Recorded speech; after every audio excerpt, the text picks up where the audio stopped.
A graça e a paz, meus amados irmãos e irmãs em Cristo. É uma alegria, um prazer estarmos mais uma vez juntos, estar juntos com vocês, podendo adorar e bendizer o nome do Senhor. E nesse momento, de maneira especial, refletirmos na palavra de Deus. Eu peço que você abra a sua Bíblia. Você também que nos acompanha na sua casa, é um prazer, uma alegria poder adentrar a sua residência neste momento e compartilharmos o conhecimento, o ensinamento da palavra do Senhor. O texto para essa reflexão, irmãos, se encontra lá em Êxodo capítulo 33, versículos de 1 a 6. É o nosso texto básico para a nossa reflexão. Eu irei fazer a leitura e logo depois irei fazer mais uma oração intercedendo ao Senhor.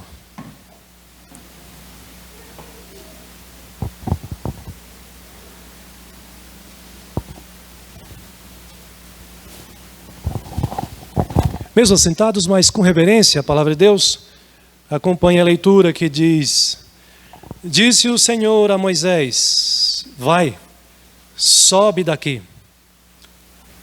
É sobe daqui, não é some daqui, né? Tu e o povo que tiraste da terra do Egito, para a terra a respeito da qual jurei a Abraão, a Isaque e a Jacó, dizendo: a tua descendência a darei.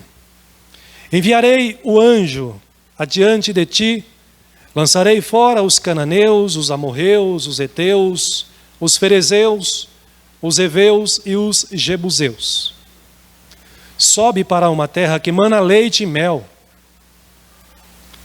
Eu não subirei no meio de ti, pois és povo de dura cerviz, para que não te consuma eu no caminho. Ouvindo o povo estas más notícias, pôs-se a prantear, e nenhum deles vestiu seus atavios, seus enfeites.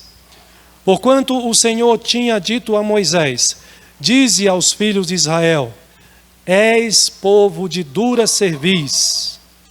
Se por um momento eu subir no meio de ti, te consumirei.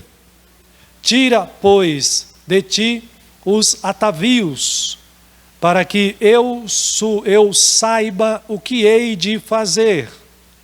Então os filhos de Israel tiraram de si os seus atavios, desde o monte Horebe em diante. Feche seus olhos, vamos orar mais uma vez ao nosso Deus.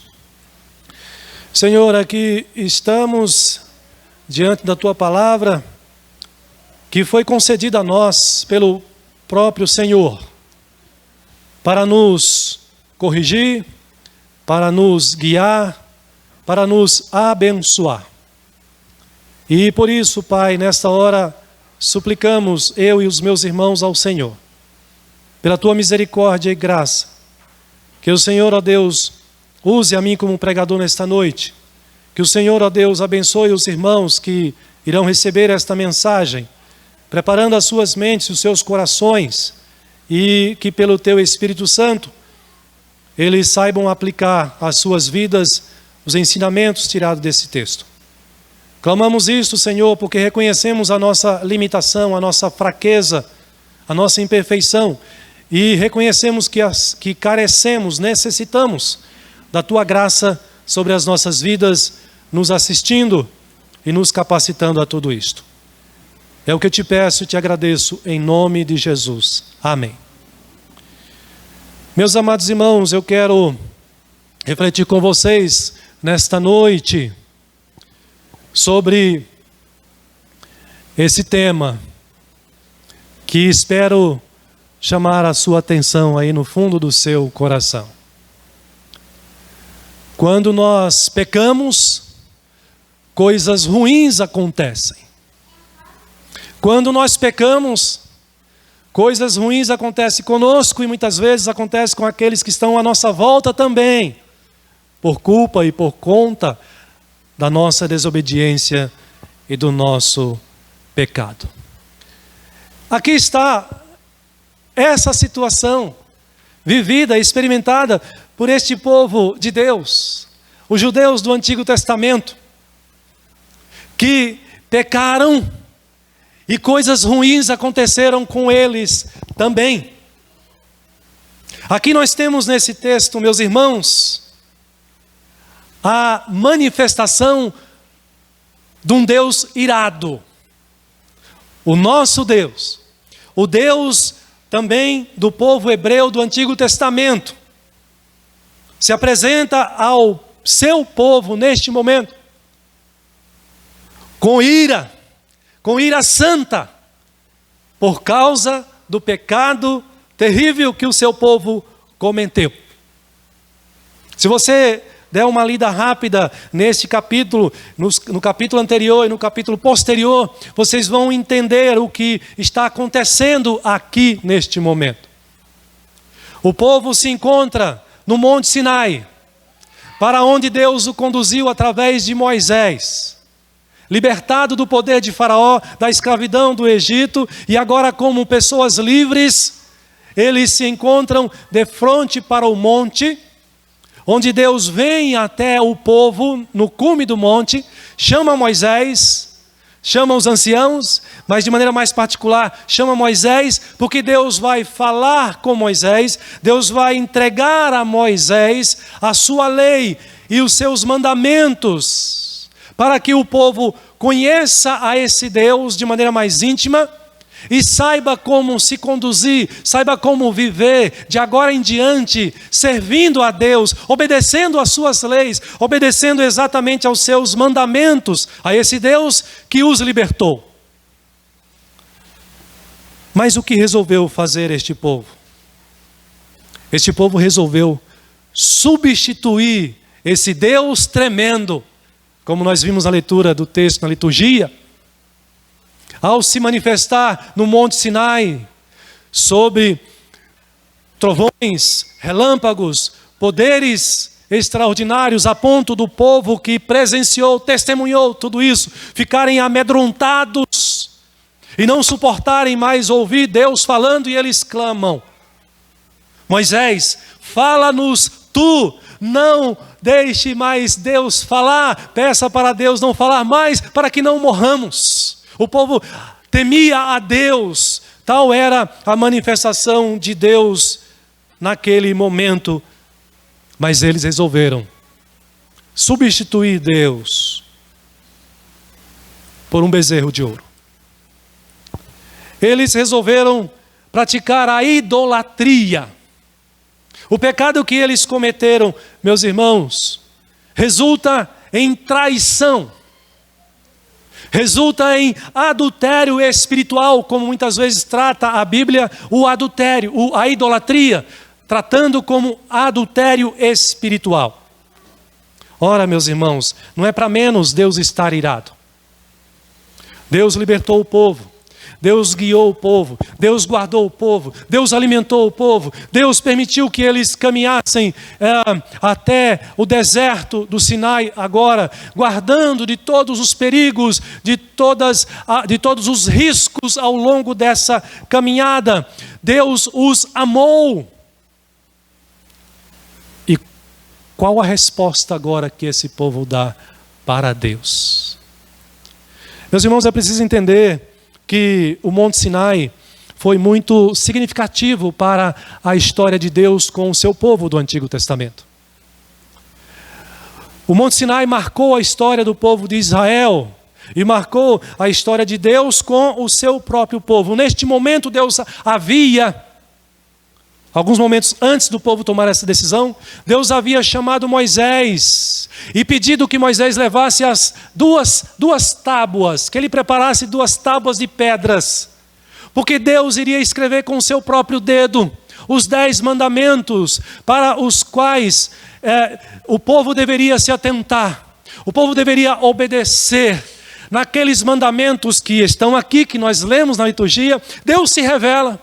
Deus diz o que o povo, que eu e você temos que fazer em relação a Ele. E Deus diz o que nós temos que fazer em relação uns aos outros, de maneira que Deus se agrade, que Deus abençoe a sua vida, Deus então chama Moisés nesse momento em especial, em particular. O capítulo 19 mostra isso, o versículo 9 mostra esse momento em que Moisés é chamado por Deus. E Deus então manda que ele suba preparado, porque Deus vai entregar a ele as suas leis e os 10 mandamentos também. E Moisés faz isso.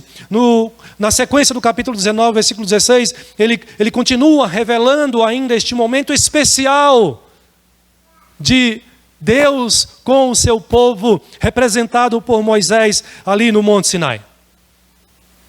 Quando você chega no capítulo 24, versículo 15, é dito que tendo Moisés subido, uma nuvem o encobriu no monte, encobriu o monte.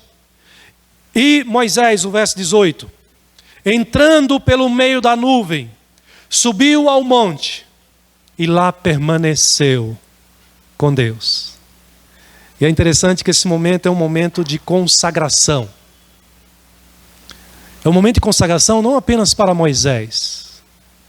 Na sequência do texto vai dizer que Moisés, depois que ele desce do monte, por ele permanecer na presença de Deus, ele está tão purificado, ele esteve tão consagrado ao Senhor, que ele desce do monte e o seu rosto brilha, a pele do seu rosto brilha.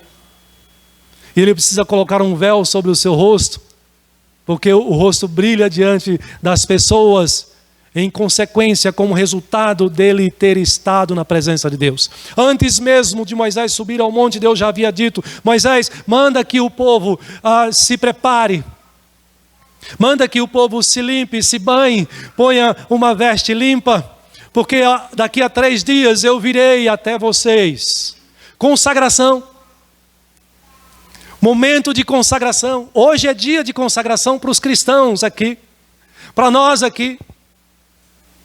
Nos preparamos desde pela manhã, e agora estamos aqui reunidos, nos consagrando ao Senhor, através das orações, dos cânticos, da palavra que está sendo pregada. Você está consagrando a sua vida, a sua mente, o seu coração para Deus.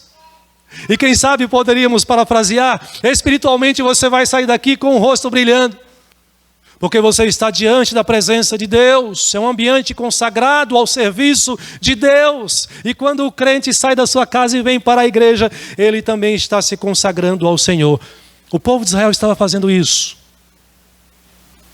E mais especificamente, ele foi chamado para isso, para se consagrar. E mais especificamente Moisés. E aí o versículo 24 que eu estava lendo vai nos informar que ele permanece 40 dias e 40 noites na presença do Senhor, lá no monte. A essa altura, meus irmãos, o povo já havia se voltado para outros interesses. Na sequência, no capítulo 32, capítulo anterior, agora o texto nosso aqui, nos revela qual foi a reação do povo. O povo não teve paciência. O povo perdeu a esperança, e o povo toma essa decisão desastrosa e pecaminosa. Nos diz o texto no capítulo 32, versículo 1, que vocês conhecem muito bem, que foi a decisão do povo. Vendo que Moisés tardava em descer do monte, eles foram até Arão, que ficou responsável. Arão, vocês sabem, foi o irmão de Moisés, que também foi líder deste povo, e Moisés deixou o povo sob a liderança de Arão. O povo observa que Moisés está demorando em retornar, e o povo agora, ele pressiona Arão, dizendo que Moisés tardava em descer do monte. E aí eles clamam a Arão: levanta-te, faze-nos deuses que vão adiante de nós, pois quanto a este Moisés, o homem que nos tirou do Egito, não sabemos o que lhe terá acontecido. Vamos colocar assim: em pleno domingo, dia do Senhor, em que o povo deveria estar consagrando a sua vida a Deus, o povo deixa de vir para a igreja, deixa de vir consagrar-se ao Senhor e vai em busca do seu ídolo ou dos seus ídolos. Enquanto Moisés está lá no monte, recebendo de Deus instrução para o seu povo, consagrando a sua vida a Deus, para que também o povo seja consagrado. Este povo perde a paciência e pela sua dureza de coração, eles se desviam de Deus, do caminho de Deus, e vão para o caminho da idolatria, e clamam agora, pressionando Arão e dizendo: faz para nós um bezerro fundido. E foi feito, e o povo adorou, e lhe sacrificou, e disse, olha o que eles vão dizer. Você acha que é certo isso? Eles vão dizer, são estes, ó Israel, os líderes certamente dizendo ao restante do povo, são estes, ó Israel, os deuses, os teus deuses, que te tiraram da terra do Egito. É justo isso? É certo isso? Eles tomam aquilo que eles têm de mais precioso, que eles julgam ter de mais precioso, o seu ouro. E eles agora substituem Deus pelo seu ouro. E dizem que o seu ouro, o seu ídolo, foi quem os libertou da terra do Egito, da escravidão de Faraó, e que são estes agora os seus deuses. O povo cometeu o grande pecado. O versículo 31 do capítulo 32 diz que Moisés volta ao Senhor e reconhece isso e clama ao Senhor dizendo: ora, o povo cometeu o grande pecado fazendo para si deuses de ouro. Este foi o grande mal que cometeu o povo de Israel neste momento aqui. Quando nós pecamos, meus irmãos, coisas ruins acontecem. E foi o que aconteceu aqui com o povo. Qual foi a primeira coisa ruim que aconteceu com este povo? O pecado nos afasta de Deus. Quando nós pecamos, tenha em mente isso, que o pecado afasta você de Deus. Aqui no nosso contexto, é interessante nós observarmos como diz o nosso texto aí no capítulo 33. Disse o Senhor a Moisés: vai, sobe daqui o teu povo, tu e o povo que tiraste da terra do Egito. A expressão sobe daqui é aquilo que eu falei para vocês, brincando, mas querendo já chegar aqui. Às vezes quando você fica irritado com alguém, a mãe, o pai, fala com o filho: some daqui, sai de perto de mim. Quando você vai observar essa tradução na NVI, você vai encontrar essa tradução que dá essa ideia mais clara, mostrando a ira de Deus contra o povo que pecou, tamanho pecado, tamanha idolatria. E é dito lá no texto, na Bíblia Nova Versão Internacional, que é uma outra tradução: vai, sobe daqui. A ideia é: saia, na verdade a tradução da NVI é: saia deste lugar. Quando nós pecamos, meus irmãos, precisamos lembrar que o pecado nos afasta de Deus. E aqui parece irônico, né? Tempo de consagração. O povo toma o caminho do pecado, da idolatria. Ao invés de se aproximar e se consagrar a Deus, eles se distanciam de Deus. O seu pecado, a sua idolatria, o aparta de Deus. Olha o que o texto continua dizendo, nos versículos de 1 a 3. O versículo 1 ainda diz: vai, sobe daqui, sai daqui da minha presença, tu e o povo, tu, Moisés, e o povo que tiraste da terra do Egito. Observe nas entrelinhas, na maneira como o texto está redigido, que você vai observar que Deus não está falando ao povo agora como um pai que está demonstrando amor, cuidado.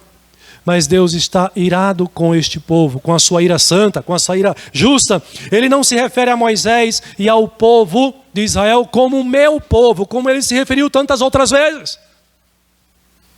Deus está diante de uma situação em que o povo o traiu, pecou, idolatrou.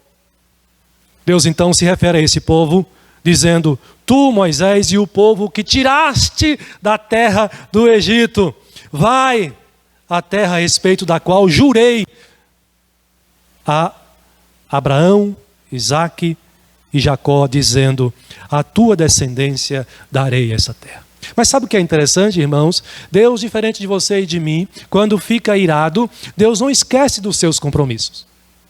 Deus não esquece das suas promessas. Deus, ele tem domínio próprio, diferente de muitos de nós aqui. Quando ficamos irados, somos provocados à ira. Nós chutamos o balde, nós queremos atropelar todos que estão pela frente, ficamos cegos. Mas Deus, ele tem autocontrole. Deus não se esquece das suas promessas, e mesmo que o povo tenha cometido tamanho pecado, ele ainda reafirma o seu compromisso, a sua promessa de guiar este povo até uma terra fértil, que é a terra de Canaã. Por isso ele diz aqui, lembra a Moisés: vai para a terra a respeito da qual jurei a Abraão, a Isaque e a Jacó, que são os pais, né, do povo de Israel, com quem Deus fez aliança. Deus é fiel à sua própria aliança, à sua própria palavra. E não importa o que eu, ou você, ou o povo de Israel faça de pecaminoso, de errado, Deus vai continuar sendo fiel à sua promessa, à sua palavra, a Ele mesmo. Mas Ele diz: sobe, leva o povo, mas eu não subirei no meio de ti. Ele diz no versículo 2: enviarei o anjo adiante de ti. Eu até vou lançar fora, vou expulsar os moradores pecaminosos lá da terra de Canaã, que são essa lista que ele cita aqui. O texto cita cananeus, amorreus, heteus, ferezeus, heveus, jebuseus, e esse eus tem a ver com os ídolos de cada um deles também. Deus diz: eu prometi a terra de Canaã para vocês, eu vou fazer com que vocês cheguem até lá, eu vou expulsar os moradores da terra, eu vou fazer tudo conforme prometido, mas por causa da idolatria, do pecado que vocês cometeram, vocês não terão a minha presença abençoadora. O versículo 3 reforça que essa terra é uma boa terra que mana leite e mel. Mas ele lembra, ele afirma: eu não subirei no meio de ti. Meus irmãos e irmãs, é fato que quando você e eu peca, quando nós pecamos, coisas ruins acontecem. E a primeira coisa ruim que geralmente acontece é que nos afastamos de Deus, porque o nosso pecado nos afasta de Deus. O nosso pecado nos leva para distante do Senhor. Essa é a primeira coisa ruim que acontece com base no texto que nós estamos estudando aqui. Porque o pecado desperta a ira e o juízo de Deus contra os pecadores, contra aqueles que cometeram pecado. Embora Deus vá expulsar os moradores de Canaã, embora esse povo judeu vão receber, tomar a posse da promessa de uma terra fértil, de uma terra que mana leite e mel, mas Deus assegura que eles não terão a presença de Deus no meio deles. De que adianta você ter toda a riqueza deste mundo e não ter a mão de Deus abençoando a sua riqueza e abençoando a sua vida? De que adianta você viver numa boa nesse mundo, mas você não ter a presença de Deus em sua vida? Por isso precisamos fazer uma autorreflexão. Como nós temos caminhado, como nós temos vivido a nossa vida neste mundo aqui, especialmente aqueles que são filhos de Deus, ou seja, aqueles que professaram a sua fé, que afirmam que são crentes em Jesus Cristo. Ele tem sido o nosso único Deus?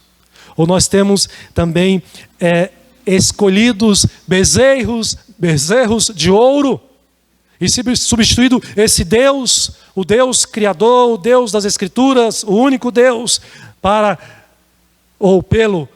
os ídolos dos nossos olhos, da nossa mente, do nosso coração, e assim nos desviando da presença do Senhor, e assim deixando de nos consagrar ao Senhor, porque nós estamos adorando outros deuses. Meus irmãos e irmãs, para o Filho de Deus, para a Filha de Deus, não existe ninguém mais importante, não existe ninguém de maior valor para Ele do que Deus. É a Ele que nós servimos, é para Ele que nós vivemos. E tudo que nós fazemos aqui neste mundo, nós procuramos fazer obedecendo os seus ensinamentos, obedecendo a sua vontade, porque, além de tudo, é o melhor para nós mesmos. Então, não tenhamos a ira de Deus sobre nós, e muito menos a sua ausência, mas como filhos obedientes, fiéis a Ele como o único Deus, tenhamos a sua presença abençoadora em nosso viver, em nossa vida aqui neste mundo. Mas há uma segunda coisa ruim que acontece quando nós pecamos. E nós podemos observar isso também no próprio texto aqui. Além de, quando pecamos, sermos afastados de Deus, em segundo lugar, quando pecamos, é preciso lembrar que o pecado nos expõe ao castigo de Deus, ao juízo de Deus. Deus, Ele é justo. Deus, Ele é fiel a Ele mesmo, a sua palavra. E quando o seu filho, a sua filha não o obedece, Ele o corrige, Ele a corrige para que ela volte à sua presença, para que ela volte e ele volte a uma vida de obediência ao Senhor. Como eu já li para vocês, Deus assegurou a posse de uma terra que mana leite e mel. Deus assegurou uma vida cheia de riquezas para esse povo aqui. Eles iriam assumir um lugar onde a cidade já estava construída, onde casas já estavam arrumadas, mobiliadas. Eles só iriam tomar posse, porque Deus prometeu dar isto para eles. Por isso Deus reafirma isso aqui no texto. Mas Deus, ao dizer que não iria com este povo, que a presença dele não estaria com o seu povo, esses bens poderiam se tornar um grande problema para a vida deles. A posse da terra de Canaã poderia se tornar uma grande armadilha para eles, porque eles poderiam até ter a posse da terra, serem donos das suas próprias casas, seus próprios terrenos, mas sem a presença de Deus para os proteger, para os guardar. Certamente, num momento muito breve, aqueles antigos moradores retomariam as suas posses. Sem a presença de Deus para dar a eles a vitória contra os seus inimigos, eles perderiam todos os seus bens e perderiam rapidamente, porque eles não teriam condições, não teriam o aparato necessário para lutar e vencer contra os seus inimigos organizados. Então, o castigo de Deus poderia começar pelos seus próprios bens recebidos, pelos bens que Deus lhe deu, por aquilo que Deus deu para eles como bênçãos, que sem a presença de Deus poderia se tornar em armadilhas, maldição para as suas próprias vidas. De que adianta, disse Jesus, você ganhar o mundo inteiro e perder a sua alma? De que adianta você ter riquezas sem fim, mas não ter paz com Deus? Por conta do pecado, da idolatria desse povo, eles, sem a presença de Deus, não poderiam desfrutar dos bens que receberiam da mão do próprio Deus, porque Deus não os abençoaria. Eu suspeito que haja muitas pessoas no nosso tempo, que são pessoas de posses, pessoas ricas, mas são pessoas que, muito provavelmente, não têm a presença abençoadora de Deus nas suas vidas. Porque são pessoas que não procuram ter uma vida de obediência a Deus. Porque são pessoas que não se atentam aos mandamentos de Deus, às leis de Deus. Pessoas que vivem sem um temor de Deus. E, portanto, são pessoas de posses. Podem até ser pessoas muito ricas, mas são pessoas que a sua riqueza não é abençoada. Mas o castigo de Deus, por conta do pecado que cometemos, não atinge só os bens, só o que é material. O texto faz um alerta aqui muito grave. Olha só a sequência do verso 3. Deus diz: eu não subirei no meio de ti. Por quê? Deus tem uma justificativa. E Deus vai dizer: porque és povo de dura cerviz, és povo de cabeça dura, és povo de coração duro, como pedra, que não estão dispostos a se sujeitar à vontade de Deus, a obedecer a Deus. Deus diz: eu não irei com vocês, porque vocês são pecadores, contumaz, teimosos. E se eu for com vocês, a minha presença com vocês, vocês serão consumidos no meio do caminho. Essa é a segunda coisa ruim.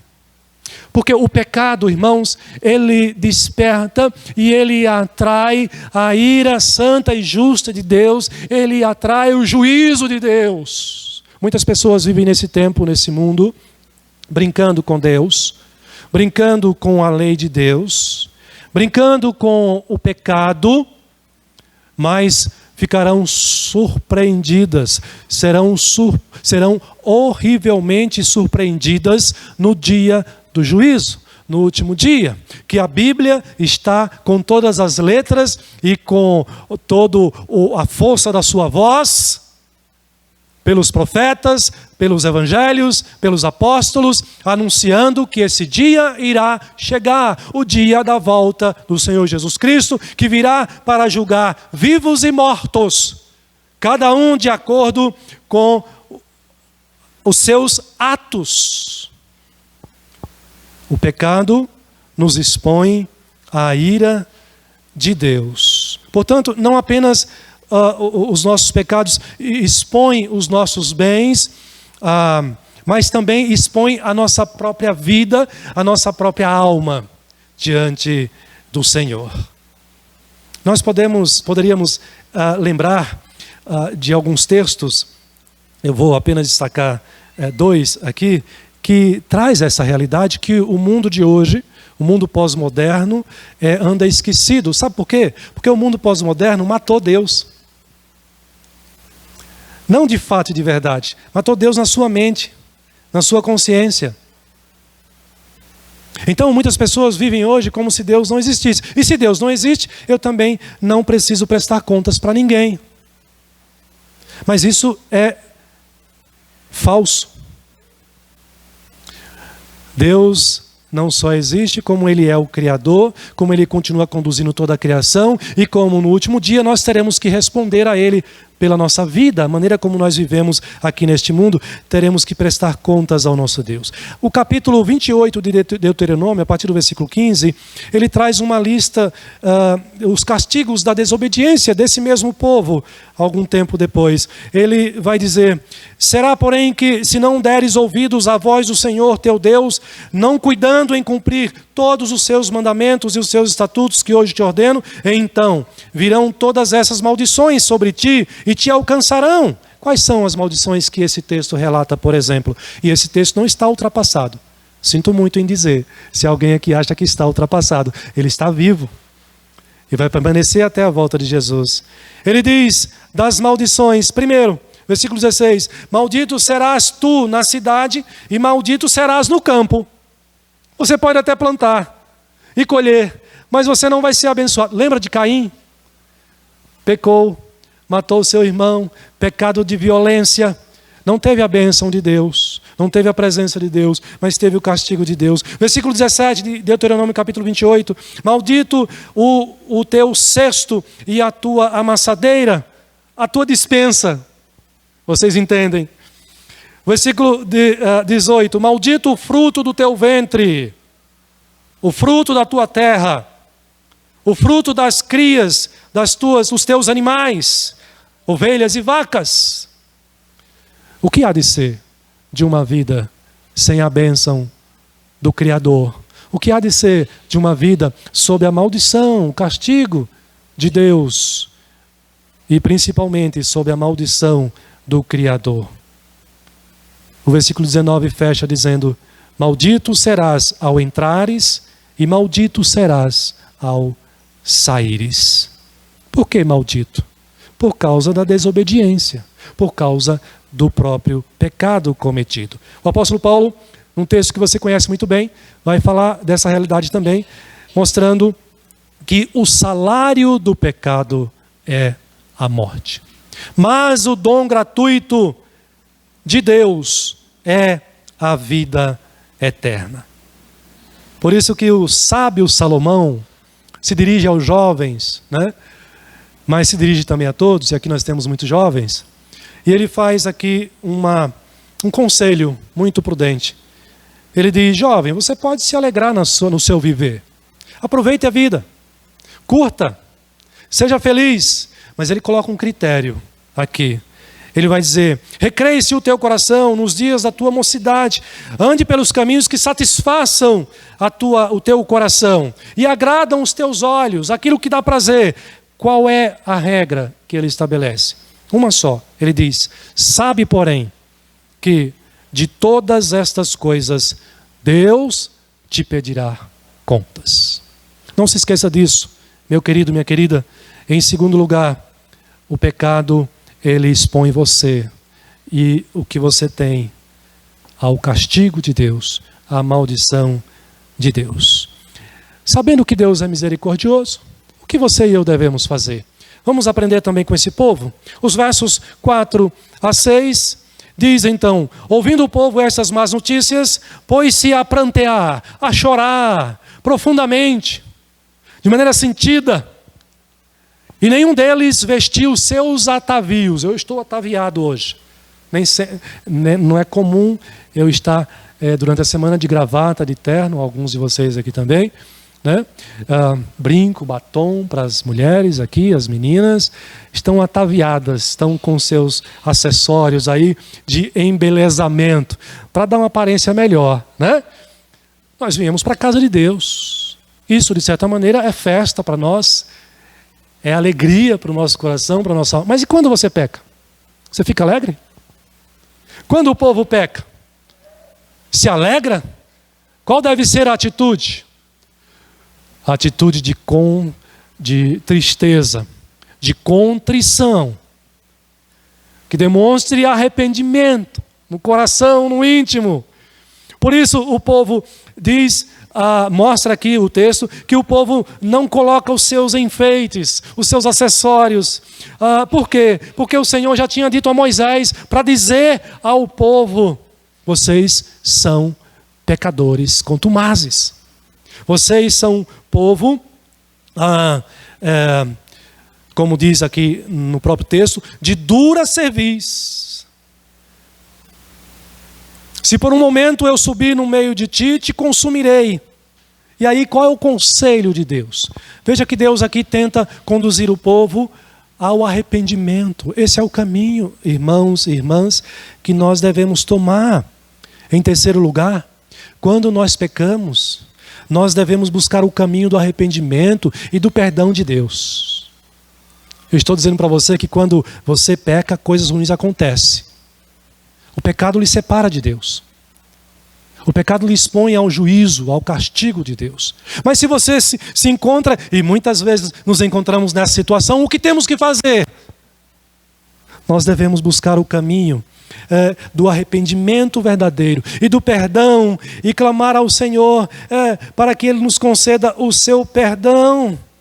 É isso que o povo deve fazer, foi chamado a fazer, e é o que nós também devemos fazer. E aqui, irmãos, nós vemos no texto, de maneira, ainda que não tão explícita, mas a misericórdia de Deus sendo revelada no próprio texto.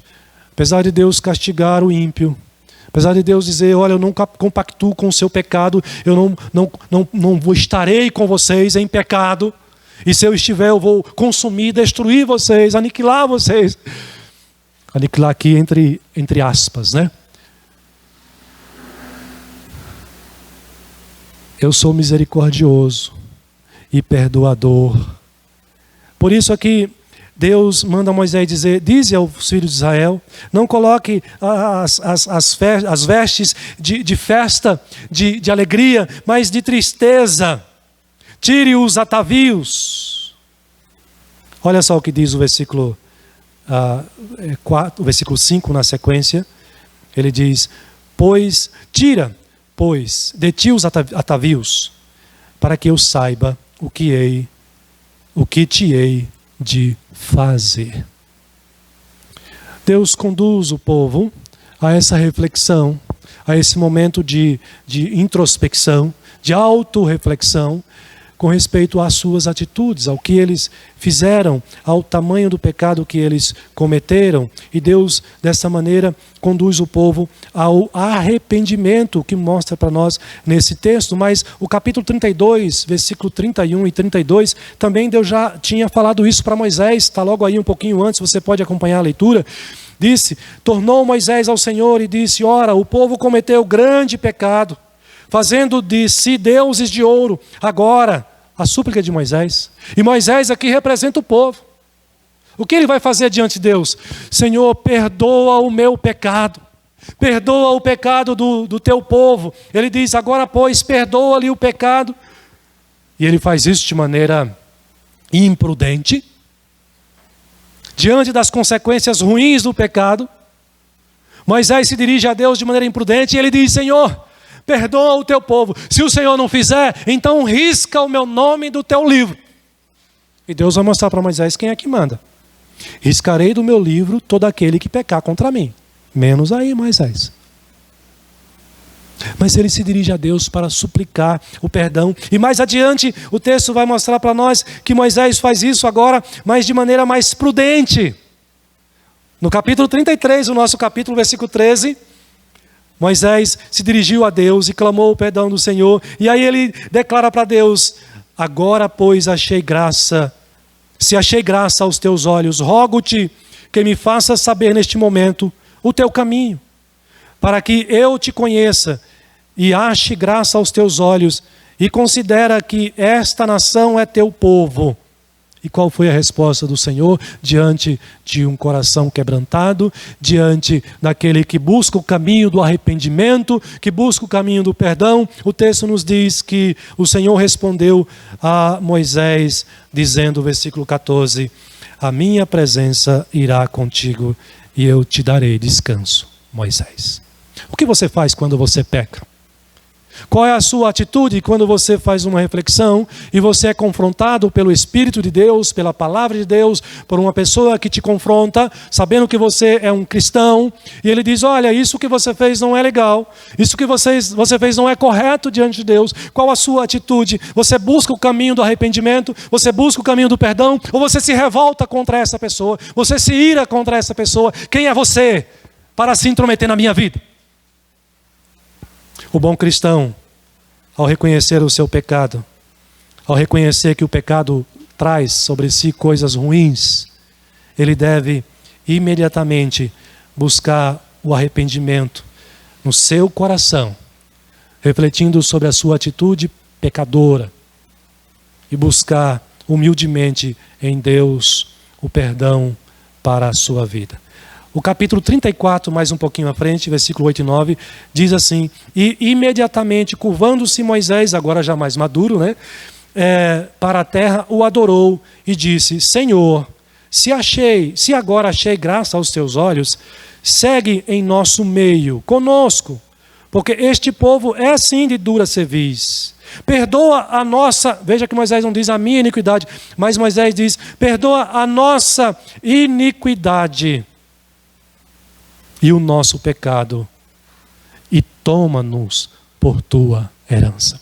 Talvez você já tenha se sentido assim quando você cometeu um pecado horrível diante de Deus, e todos os pecados são horríveis para Deus, mas alguns nos espantamos mais, e você tenha se questionado, será que Deus ainda me ama? Será que Deus vai me perdoar pelo que eu fiz? Às vezes você cometeu um pecado contra o seu irmão, contra o seu próximo, um pecado horrível, vergonhoso. E você talvez pergunte, será que Deus vai me perdoar o que eu fiz a ele? Será que ele ou ela vai me perdoar? O que você faz quando você é confrontado pelo Espírito de Deus, pela palavra de Deus, na condição e num estado, numa situação em que você cometeu o pecado? Eu quero lembrar a você que esse chamado ao arrependimento não é só aqui desse texto.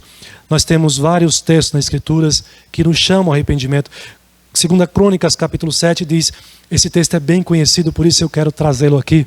Diz assim, se o meu povo, que se chama pelo meu nome, se humilhar e orar e me buscar e se converter dos seus maus caminhos, então eu ouvirei dos céus, perdoarei os seus pecados e sararei a sua terra. Veja que a bênção está sobre você e está sobre a sua terra, sobre os seus bens. O próprio Jesus Cristo também traz esse ensinamento, dizendo, logo no início do seu ministério, ele inicia o seu ministério, aliás, fazendo essa chamada dos pecadores ao arrependimento. Arrependei-vos, porque está próximo o reino dos céus. E um outro texto que foi lembrado na liturgia, o apóstolo João vai dizer para você e para mim, se confessarmos os nossos pecados, ele é fiel para nos purificar os pecados, para nos perdoar os pecados e nos purificar de toda a injustiça. Queridos irmãos e irmãs, é fato que você e eu, todos nós e todos que estão lá fora, são pecadores diante de Deus. A diferença é, você quer continuar vivendo no pecado? Ou você quer continuar obedecendo a Deus, se esforçando para obedecer a sua lei e os seus mandamentos? Você quer continuar na prática do pecado e viver afastado de Deus, tendo o castigo de Deus, o juízo de Deus apontado para a sua vida? Ou você quer reconhecer os seus pecados? Você quer buscar o caminho do arrependimento e buscar em Deus esta graça preciosa, esse presente maravilhoso desse Deus que é o Deus perdoador? Buscar o perdão de Deus pelos seus pecados. Certamente você ofendeu a Deus, como eu, ao longo deste dia, com algum pecado ou outro. Talvez você tenha ofendido alguém, uma pessoa próxima de você. Não tenha o coração endurecido, quanto mais não seja como esse povo de Israel, de dura cerviz. O crente, o cristão, foi chamado ao arrependimento e o seu coração precisa ser cada vez mais tratado. Um coração contrito, um coração humilde, que reconhece os seus pecados, reconhece que eles o separa de Deus e por isso ele corre para a presença do Senhor, clamando, Senhor, eu pequei contra ti, me perdoa e me ajuda a não fazer mais isso, em nome de Jesus. Que seja essa a sua oração, que seja essa a sua postura, que seja esse o seu entendimento e o seu modo de viver. Deus abençoe a sua vida e a minha também. Amém. Oremos e na sequência o pastor impetrará a bênção. Pai, nós precisamos de Ti, nós carecemos do Senhor a todo instante, porque assim como o povo de Israel, que andava, ó Pai, sob a nuvem que o protegia do sol e a coluna de fogo do frio da noite, sendo guiado no deserto, ainda assim, ó Pai, por vezes reclamava do que o Senhor tem feito. E nós, ó Pai, temos sido assim por vezes. O Senhor tem nos dado tudo aquilo que nós necessitamos, mais do que merecemos, mas muitas vezes, ó Pai, temos reclamado daquilo que o Senhor tem nos dado. Muitas vezes, ó Pai, nós como povo de Israel, temos colocado outros ídolos, bezerros de ouro no lugar de seguir ao Senhor. Muitas vezes colocando à frente do dia do Senhor, do te servir, do buscar ao Senhor em devocional diariamente, outras coisas, ó Pai, que preenchem a nossa rotina e nos deixam, ó Pai, a ponto de dizer que não temos tempo. Perdoa-nos, ó Pai, porque temos falhado não só nisso, mas em tantas outras faltas que o Senhor conhece. Que a cada irmão possa nessa semana estar refletindo de que os esforços dessa terra são passageiros e que não temos que colocar todos os nossos esforços acumulando tesouros aqui, e sim acumulando tesouros no céu, aonde, ó Pai, a eternidade está nos reservada, aonde Cristo prometeu nos preparar morada e aonde nós almejamos estar. Que cada um aqui, ó Pai, possa entender o teu amor, o teu perdão, ainda que continuemos a falhar, e o privilégio de sermos chamados filhos teus, de por meio do sacrifício de Cristo, aquele que morreu na cruz em nosso favor, podemos, ó Pai, sermos salvos da ira do inferno que nós sabemos merecíamos. Reconhecemos que não somos merecedores de tamanha graça e que por mais que possamos fazer boas obras, nenhuma delas, ó Pai, justificaria. Mas o Senhor nos salvou e nos amou primeiro, e para isso também somos chamados para servir ao Senhor e ao próximo como a nós mesmos. Ajuda-nos porque somos fracos, somos falhos, somos pecadores, e que Teu Espírito Santo nos fortaleça, e que o alimentando através do poder da Tua palavra e da oração, possamos crescer e nos santificar diante de Ti, para assim Te servirmos de acordo com o que o Senhor requer, ó Pai, e que possamos usufruir das bênçãos da terra prometida que o Senhor nos deu. Te louvamos, te engrandecemos, porque só o Senhor é digno de toda honra e louvor, hoje e pelos séculos. Amém.